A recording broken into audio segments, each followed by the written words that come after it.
సుమారు ఎన్ని నిమిషాలు ధ్యానం చేయడం ఆరోగ్యానికి మంచిది?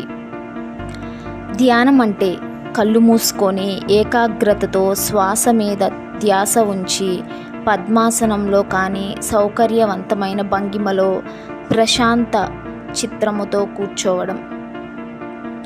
ధ్యానం ఎప్పుడు చేయాలి? ఉదయమా లేక సాయంత్రమా? ధ్యానం ఎంతసేపు చేయాలి? ప్రారంభికులు అయితే 5 నుంచి 10 నిమిషాలు చాలు. మధ్యస్థాయి వారైతే 10 నుంచి 20 నిమిషములు, అనుభవజ్ఞులైతే 20 నుండి 30 నిమిషములు, నిష్ణాతులు అయితే 30 నిమిషాలు పైబడి. ధ్యానం యొక్క ప్రయోజనాలేంటో ఇప్పుడు మనం చూద్దాము. ఒత్తిడిని తగ్గిస్తుంది, ఆందోళనను తగ్గిస్తుంది, ఏకాగ్రతను మెరుగుపరుస్తుంది, మానసిక స్థితిని మెరుగుపరుస్తుంది, నిద్ర నాణ్యతను మెరుగుపరుస్తుంది.